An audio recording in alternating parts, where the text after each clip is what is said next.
Rəqəmsal dünyada birbaşa olaraq biz səslərin susdurulduğunu görmürük. Biz səslərin nə zaman ignor edildiyini görürük. Hansı səslərə əks-səda verməyə icazə verildiyini görürük. Bizim artıq ənənəvi olaraq söz azadlığı dediyimiz şey texnoloji dünyada, rəqəmsal dünyada istədiyi danışa bilərsən, amma mən qərar verəcəm kimlər buna baxır və mən qərar verəcəm bu faydalıdırmı sözünə dönüb, fikrinə dönüb.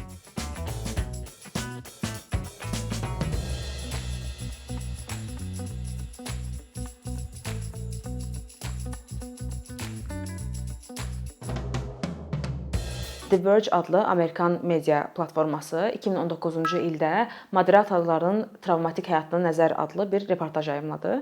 Burada ümumi olaraq Facebook moderatorlarının gün ərzində nə qədər çox onlara şikayət kimi gələn kontentlərə baxdıqlarını və onları analiz etdiklərini görürük. Və ümumilikdə burada deyə bilərik ki, bir moderator bəlkə gün ərzində yüzlərlə, minlərlə çox həssas mövzulu kontentlərə baxmalı və onlar üzərindən bir qərar verməli olur ki, bu kontent qalmalıdır, yoxsa bu kontent birbaşa olaraq silinməlidir. Bu reportaj 2019-cu il Facebookunda moderatorların işləri ilə bağlı olan ümumi ab-havanı, mənzərəni bizə göstərir. Amma biz görürük ki, 2019-cu ildən bu yana moderatorlar Facebookda 40 minə qədər çatıb. Bura həm tam ştatlı işçilər, həm də deyək ki, kontrakt üzərindən moderatorlar da hesab oluna bilər, yəni əlavə olunur.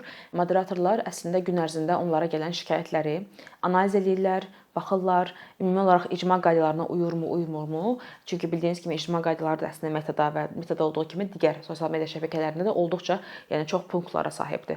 Nifrət nitqi ola bilər, istismarla bağlı nələrsə ola bilər, kimlərisə impersonate etmək dediyimiz, yəni kimlərisə kimi davranmaq, özünü başqa bir insanın obrazında göstərmək də ola bilər. Yəni bu kimi fərqli punktlarda moderatorlar kontentlərin doğru olub-olmadığını, faydalı olub-olmadığını belə deyək müzakirəyə qoyur və həmin müzakirə nəticəsində analiz edirlər və qərar verirlər ki, bu kontent qalmalıdır ya da getməlidir. Və əslində bu dediyimiz 40 min nəfərlik komanda Safety and Security dediyimiz, yəni təhlükəsizlik departamentinin tərkibində işləyir. Amma onu da bilirik ki, Meta artıq bir çox məsələni də avtomatlaşdırdığı kimi bu təhlükəsizlik və moderatorlara ötürülən kontentlərin düzgündür, onların icma qaydalarına uyur, uymur. Bu kimi vəzifələri də artıq süni intellektlə etməyə başlayıb. 90%-dən çox istifadəçinin kontenti moderatorlara, yəni insanlara gəlib çatmadan əvvəl süni intellekt tərəfindən seçilir, hazırlanır və yaxud da artıq bir qərar verilir. Həmçinin YouTube-da da bu oxşar bir alqoritmlə işləyir. Biz TikTok-a da baxsaq görürük ki, bu məsələdə də artıq TikTok hər hansı bir kontent insanlara gedib çatmadan, yəni artıq burada izləyicilərdən danışıram, insanlara gedib çatmadan əvvəl əgər hər hansı bir şəkildə hər hansı bir qaydana pozursa, onun baxış sayı birbaşa olaraq azaldılır və insanların qarşısına çıxmır. Deməli, müəyyən prinsiplərə uymadıqda və yaxud da həmin olduğu platformanın qaydalarına uymadıqda, cəmiyyətə zərər vermə, xeyir vermə prinsipi gözlənilmədikdə bəzi kontentlər doğrudan da bəzi insanların, izləyicilərin qarşısına ümumiyyətlə çıxarılmaya və yaxud da çıxarıldıqdan sonra silinə bilər. İndi biz bunun biraz daha əslində faydalı tərəfindən danışırıq ki, doğrudan da bu sosial media platformaları bizi və yaxud da bizim fonumuzda izləyiciləri, istifadəçiləri qorumaq adına, təhlükəsizliyini bərpa etmək, təmin etmək adına müəyyən kontentləri bizə göstərmədən silirlər. Amma burada önəmli bir məqam var ki, bu heç də hər zaman, xüsusən əgər süni intellektin əllərində qalıbsa, heç də hər zaman fayda verən bir şey deyil. İndi gəlin təsəvvür eləyək ki, rəqəmsal dünya böyük bir qonaqlıqdır və biz hamımız bu qonaqlığa gəlirik, bu platformaların evlərinə deyək. Və biz hamımız qonaqlar kimi eyni hüquqlara, eyni istəklərə sahib olsaq belə, birdən-birə çıxır evin sahibi və deyir ki, mən filan kəslərin yeməyini istəmirəm, içməyini istəmirəm, əylənməyini istəmirəm. Siz burada qala bilərsiniz, amma sizin haqlarınız məhdudlaşdırılıb. Bu çox əslində sadə bir analogiyadır, amma reallığa baxanda bu analogiya özünü əslində göstərir. Çünki biz platformalara bir istifadəçi kimi gedirik, orada istehsal edə bilərik, sadəcə oturub izləyə bilərik, amma günün sonunda biz interaksiya keçirik və bu platformalara qazandırırıq. Həmin o qonaqlığa gedirik. Amma bizim paylaşdığımız kontentlər yalnız zərərli olduqda deyil, həmçinin də həmin platformaların belə deyək, qərəzindən keçmədikdə də paylaşılmaya bilər. Və biz bu məqamda platforma idarəçiliyi adlı məfhumla tanış oluruq. Platforma idarəçiliyi nədir? Bayaq dediyim o məsələlərin hamısı əslində bura cəmlənir. Senzura, hansısa bir postların silinməsi, şikayət edilməsi, şikayətə baxılması, baxılmamağı və yaxud da hər hansı bir məqamda qaydaların icra edilməsi bu postlar üzərindən, bunların hamısı platforma idarəçiliyinə daxildir. Platforma idarəçiliyi məfhumu ümumilikdə dediyim kimi izləyiciləri, istifadəçiləri təhlükəsiz bir mühitdə mühitlə təmin edə bilmək üçün yaransa belə, biz artıq o söz azadlığı, ifadə azadlığı mövzusunda bir sual yarandığını da görürük ki, nə vaxt platforma idarəçiliyi faydalıdır və nə vaxt platforma idarəçiliyi sadəcə olaraq bizə senzuraya məruz qoyan, bizim fikirlərimizi məhdudlaşdıran bir məfhuma, bir kontekstə çevrilir. Və biz platformalarda böyük bir alqoritmik sistemlərin də olduğunu heç vaxt unutmamalıyıq. Çünki platformalar artıq nəyin silinib, nəyin silinməyəcəyini deyil, nəyin kimlərə nə qədər böyük bir miqyasda insana göstərilib, göstərilə bilməyəcəyini də qərar verir və burada əslində bütün mövzu, sual burada yaranır. Çünki biz bu qanuna uyğunluqla baxanda görə bilərik ki, bəzi marjinallaşdırılmış qrupların səsi kəsilə bilər platformalar tərəfindən, aktivizm kimi qəbul oluna bilən hər hansı bir şey birdən-birə təhlükəli və insanları qütbləşdirən bir şey kimi qəbul edilə bilər.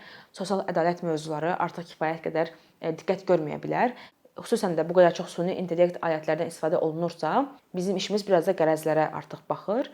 Çünki süni intellektin biz bundan əvvəlki videolarda danışmışdıq. Onu treyn edən, yəni onu inkişaf elətdirən insanlar tərəfindən, qruplar tərəfindən bir qərəzi olduğunu artıq bilirik. Yəni süni intellektdə mövcud qərəzlər də artıq öz əksini tapır və buna görə də bu kontent moderasiyasını da aparan platformalara baxanda, əgər süni intellekt bu qədər çox rolu varsa, o halda biz nə qədər düşünə bilərik ki, bizim söz azadlığımızı nə qədər çox qərəzsiz bir şəkildə ifadə etməyimizə icazə verə bilərlər.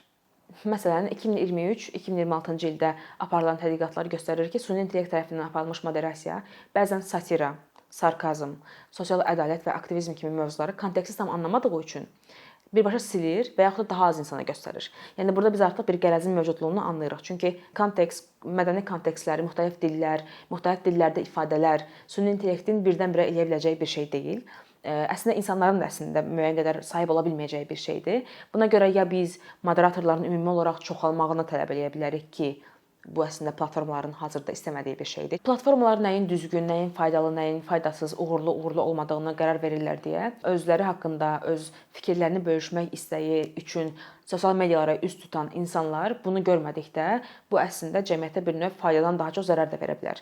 Yəni biz əslində hər iki tərəfini düşünməliyik bu mövzunun ki, platforma idarəçiliyi yaxşıdır, amma hansı hallarda, hansı bir məqama qədər, hansı bir belə deyək, nöqtəyə qədər. Çünki artıq rəqəmsal dünyada birbaşa olaraq biz səslərin susdurulduğunu görmürük çox zaman.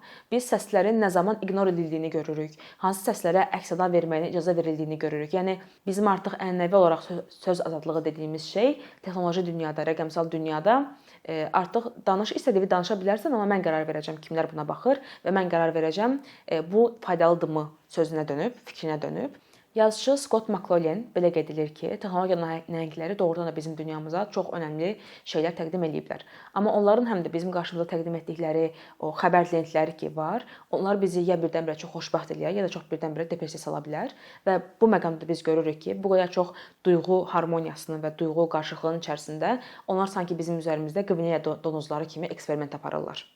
Biz ümumiyyətlə media mövzusuna danışanda fərqindəlik mövzusuna xüsusi diqqət yetirməliyik. Çünki media və platformalar, sosial media alqoritmləri, texnologiyaları istənilən halda istənilən bir şeyi bizə təqdim edə bilərlər. Onda bizə bir dənə şey qalır, onu anlamaq, onun fərqində olmaq, nəyin baş verdiyini analiz edə bilmək. Və bu məqamda da platforma idarəçiliyinin əlində bu qədər güc birləşdiyini nəzərə alsaq, o halda bizim analiz etməli olduğumuz məqamlar var ki, əgər platformalar bu qədər çox gücə malikdirsə, kimlərin səslərini bastırmağı üstün tuturlar, kimlərə səs verirlər. Və bunu anlamaq, dediyim kimi, platformalardan bunu tələb eləmək, onların qayda və qanunlarında bilirsiniz, hər 2-3 aydan bir, bəlkə 6 aydan bir platformaların öz icma qaydalarında dəyişiklik olur. Düzdür, onlar olduqca uzun olurlar və onu oxumaq bəlkə də hamımızın vaxtı olmaya bilər, amma 1-2 paragraf oxumaq belə müəyyən qədər aydınlıq verə bilər ki, platformaların hazırda qaydaları nədir, icma qaydaları nədir, bizə nə istəyirlər, nə yenilikləri var və bu yeniliklər bizim üçün nə deməkdir. Və yalnız özümüz üçün deyil, həmçinin fikri, səsi bastırılan qruplar üçün də, onların da səsi bastırılmasın deyə biz bir növ o fərqindəliyə sahib olmalıyıq. Və o fərqindəliyin gətirdiyi anlayışlarla bərabər lazım olduğu təqdirdə platformalardan haqq və ədalətin bərqərar olmağını tələb edə bilərik.